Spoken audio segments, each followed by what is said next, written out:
Selesai. Ya, sebelumnya saya mau tanya terkait dengan UTS, apakah ada kendala terkait UTS-nya? Tidak ada ya. Nah, kita pekan ini sudah mulai masuk ke project. Nah, berkaitan dengan project,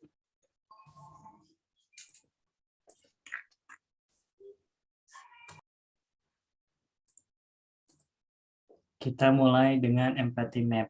Nah, di empathy map ini kita membuat peta empati ya dari project bisnis digital kita. Apa itu peta empati?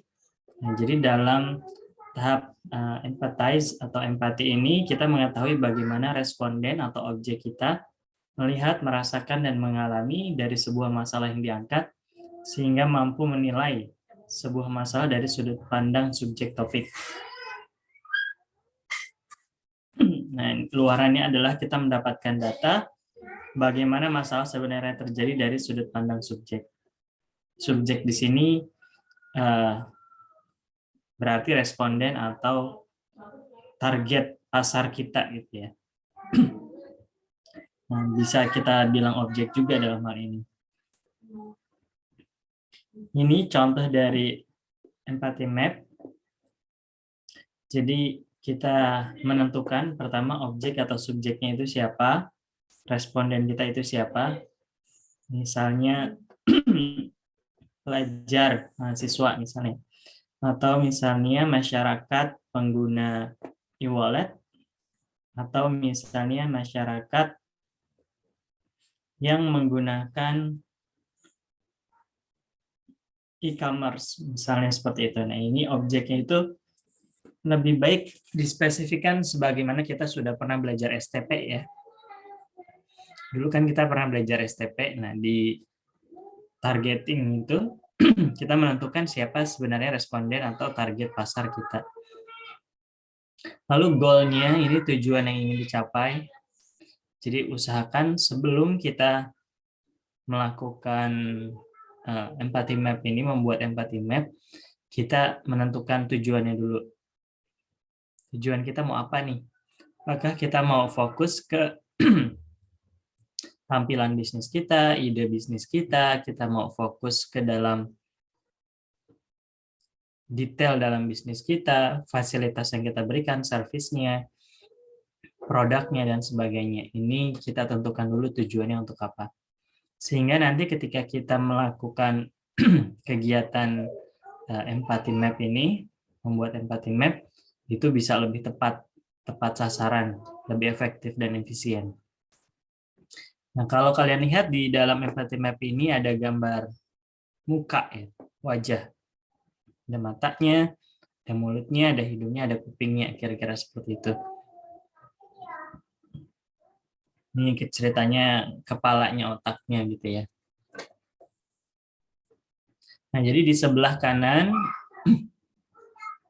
kita mencari tahu, mengisi ya nanti ya, bagaimana penglihatan dari responden, apa yang masyarakat lihat terhadap bisnis kita.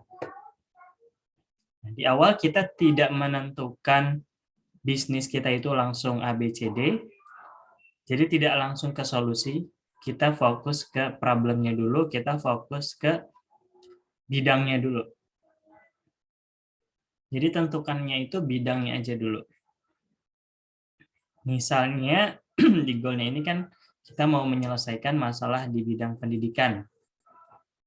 Nah, what does she-nya ini berarti kita menanyakan nanti kepada masyarakat, pelajar misalnya atau orang tua siswa, apa sih yang mereka lihat wajah dari pendidikan kita. Oh, misalnya nanti mereka jawab, sekarang ini sistem belajarnya online. Jadi mahasiswa, siswa, atau orang tua siswa itu kesulitan dalam memahami materi, misalnya seperti itu. Nah, itu dikembangkan. Pertanyaannya ini nggak mesti satu ya. Bisa 3, bisa 5, dan juga jawabannya. Jadi kita bertanya untuk mendapatkan poin. Nah, yang dicatat di sini nanti poin-poinnya. Ternyata pendidikan yang sekarang lebih baik dari sebelumnya. Nggak perlu UN, berarti nggak perlu les misalnya. Kemudian rapot tidak menjadi indikator utama, dan lain sebagainya. Nah, bisa juga kita cantumkan masalah ya, bukan hanya yang positif, tapi juga yang negatifnya. Masalah-masalah yang ada di bidang pendidikan, misalnya pelajar yang berprestasi itu cenderung tidak termotivasi, misalnya. Ini dari C-nya dulu, tapi fokusnya ke C-nya ya. Jadi bikin pertanyaan-pertanyaan yang mereka itu langsung lihat gitu. Nah, kalau di yang say and do-nya ini berkaitan dengan apa yang mereka katakan. Jadi pertanyaannya ini lebih fokus kepada menggali lebih dalam dari apa yang mereka lihat. Jadi kalau mereka lihat itu kan masih kulitnya, luarnya. Nah, menurut Anda bagaimana? Jadi ditanya lebih dalam lagi sehingga kita mendapatkan jawaban dari say and do-nya ini. Apa yang sudah Anda lakukan? Bagaimana tanggapan Anda? Nah, itu masuk ke say and do-nya ini. Lalu berikutnya ke sebelah kiri ada here-nya. Jadi kita juga bisa bertanya lebih lanjut. Terus kata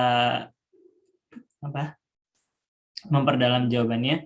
Kalau menurut keluarga gimana? Menurut keluarga Bapak, Ibu, atau Anda, itu tanggapannya bagaimana? Menurut tanggapan dari teman, bos, misalnya, atau apa yang influencer katakan, misalnya ini kan berarti kan apa yang influencer katakan mereka dengar sifatnya ya. Jadi ini untuk sebenarnya tahapan lebih kepada mengkonfirmasi, walaupun ini bisa dikatakan mirip-mirip pertanyaannya, nah tapi kita melihat proses semakin ke sini semakin memperdalam, mengkonfirmasi, validasi ya. Sampai di think and feel-nya ini kita fokus melihat tanggapannya, perasaannya, misalnya dalam menyampaikan itu ada kekhawatiran. Nah, kalau misalnya ada kekhawatiran berarti bisa ditulis di sini ya. Subjek merasa khawatir, misalnya seperti itu. Atau subjek merasa bahagia menggunakan produk. Nah, motivasinya, aspirasinya. Nah, ini ditulis, dicantumkan di think and feel-nya. Ini boleh ditanyakan juga dalam bentuk pertanyaan, boleh juga dari yang kita lihat. Jadi perasaan think and feel itu kan kita juga bisa merasakan ya apa yang disampaikan oleh responden tersebut. Nah, ini fokus utamanya ada di 4 kuadran ini, see, say and do, hear, think and feel. Nah, kemudian nanti bisa ditarik kesimpulan pain and gain-nya. Jadi pain-nya apa saja, gain-nya apa aja. Ini berkaitan dengan kekhawatirannya, masalah-masalah yang terjadi, itu bisa dimasukkan ke dalam pain, dan peluangnya, kelebihan-kelebihan bisa dimasukkan di dalam gain-nya. Jadi berkaitan dengan keinginannya, tentang ukuran-ukuran kesuksesan, catatan-catatan penting, itu bisa dimasukkan ke dalam gain.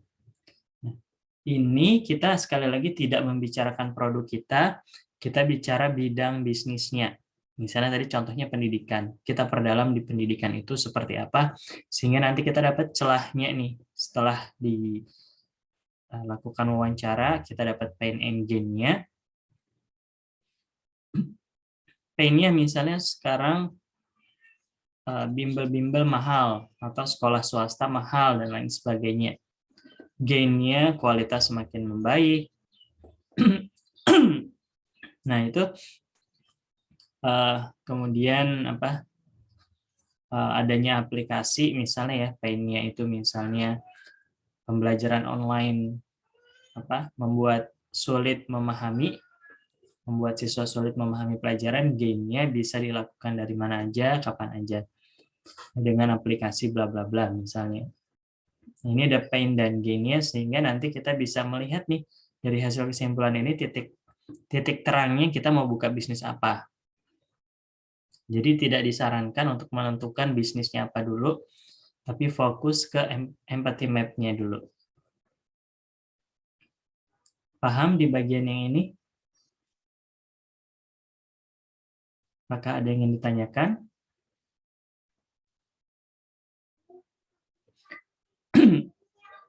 Nah, untuk kegiatannya,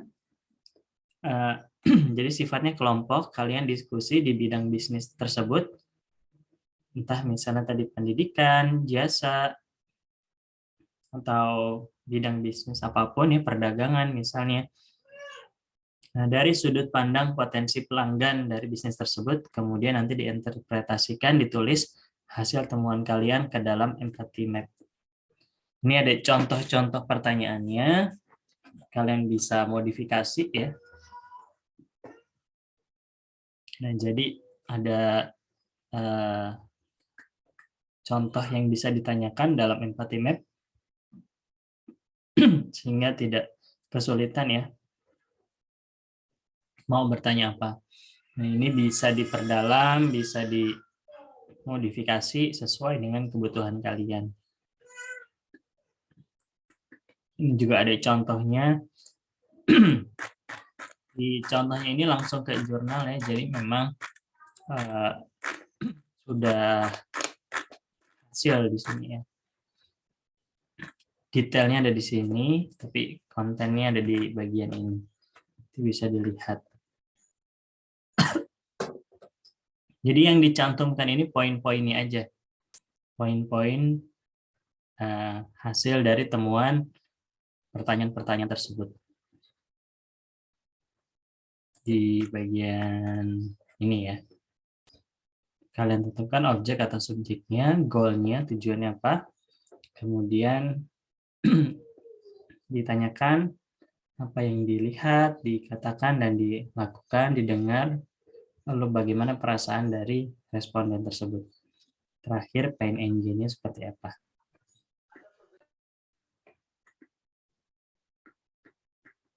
Apakah ada yang ingin ditanyakan sampai sini berkaitan dengan empathy map?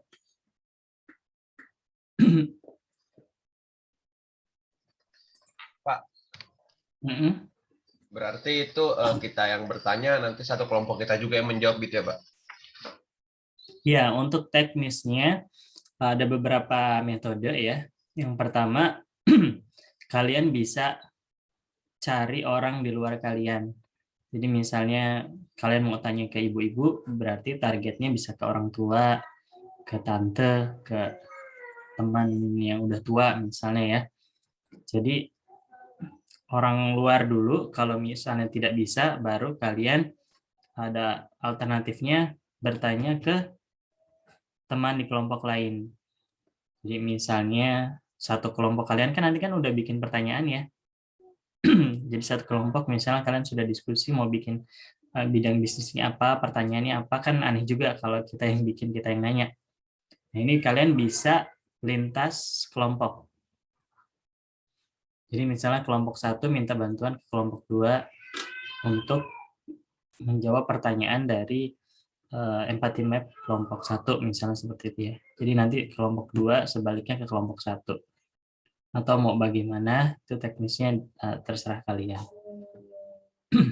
Jadi usahakan jangan di satu kelompok dulu, karena nanti kan satu kelompok itu yang kalian menentukan bisnisnya mau seperti apa, nanti kalian juga yang menyimpulkan ya, menentukan poin-poinnya, kalian mengambil inti-intinya dan membuat kesimpulan. Nah itu kan aneh juga kalau misalnya itu hasil dari internal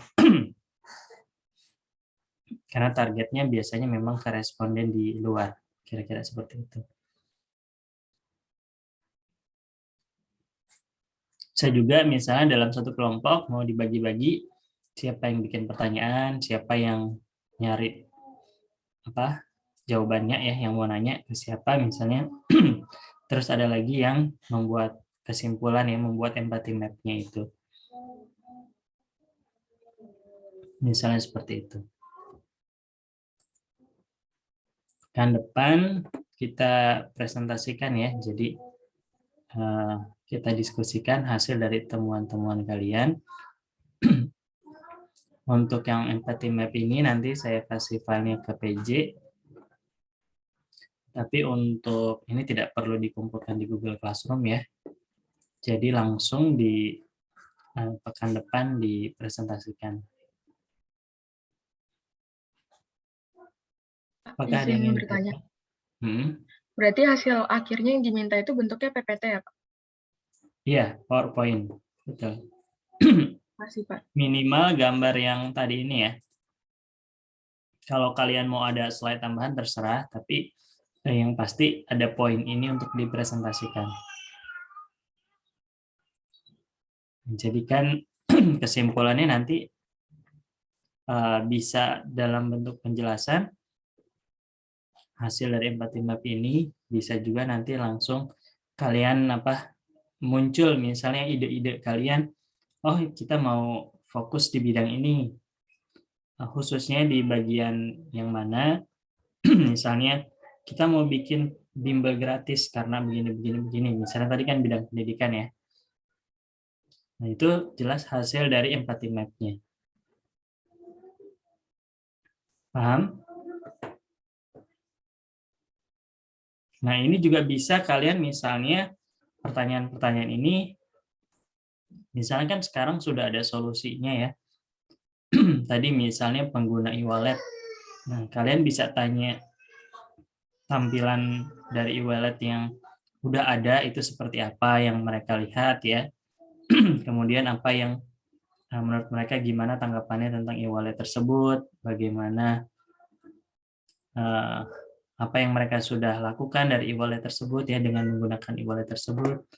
Lalu akhirnya ditanyakan, kalau dikonfirmasi berarti kan ya menurut masyarakat secara luas, menurut teman-temannya, menurut kenalannya ya itu seperti apa, think and feel tadi sudah berkaitan dengan aspirasinya, kekhawatirannya seperti apa. Nanti dari situ kita dapat pain and gain-nya. Ini pertanyaannya boleh lebih dari satu, sekali lagi ya, seperti yang tadi ini. Jadi dari e-wallet-nya udah dapat pain and gain-nya apa. Kemudian kalian mau memperdalam lagi, sehingga nanti kalian bisa dapat poin untuk ide kalian, kira-kira seperti itu. Misalnya e-wallet yang sudah ada sebenarnya kekurangannya, pain-nya itu tampilannya masih kurang bagus, lemot misalnya ya, ataupun perlu di-upgrade di bagian mananya, itu juga bisa seperti itu. Sehingga nanti kalian lebih fokus kepada bidang bisnis apa dan kelebihan kalian itu apa poinnya, kira-kira begitu.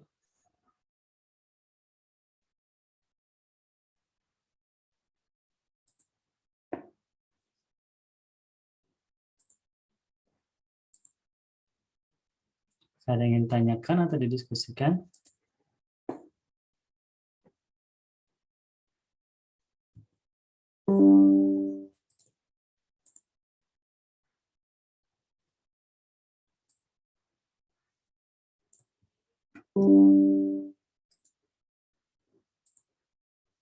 Sudah paham? Bapak izin bertanya. Silakan. Berarti nanti di PowerPoint-nya itu isinya tentang si empathy map-nya itu ya, Pak? Betul sekali, tentang empathy map-nya. Terima Kalian kasih, bisa ceritain juga ya, misalnya prosesnya. Jadi diceritain dulu prosesnya. Kalian wawancara ke siapa akhirnya. Tadi kan alternatifnya banyak ya, boleh pilihan seperti itu. Atau kalian mau ceritain pembagian tugasnya dulu. Nah, kemudian kalian ceritain hasilnya. Sebenarnya kalau kalian nanti bikin proposal bisnis, maksudnya baik untuk proyek kita atau untuk kegiatan kalian di luar, empathy map ini akan sangat bagus sekali untuk latar belakang ya. Jadi poin di latar belakang itu akan menjadi kuat. Target kita ini kita sebenarnya sudah mulai cicil di bagian latar belakang. Kalian sudah melakukan observasi, terjun ke lapangan, wawancara dengan teknik analisis empathy map.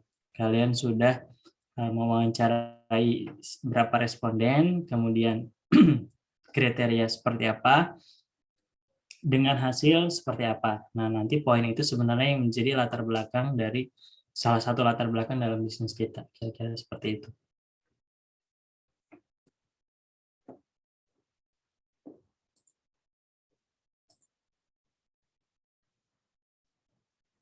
Sudah paham? Kalau sudah paham, silakan kalian diskusi kelompok.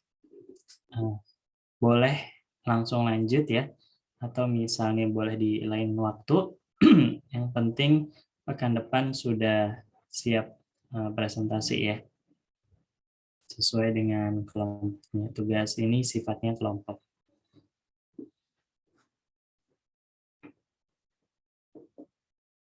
Untuk contohnya dan juga template-nya nanti saya kirimkan ke Alicia ya. Iya, Pak. Kalau tidak ada lagi dari saya, cukup seperti itu. Kita tutup dengan baca doa, berdoa dimulai.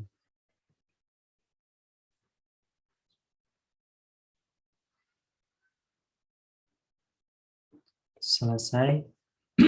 Assalamualaikum warahmatullahi wabarakatuh. Waalaikumsalam. Terima kasih, Pak. Terima kasih, Pak. Ya, sama-sama. Terima kasih, Pak.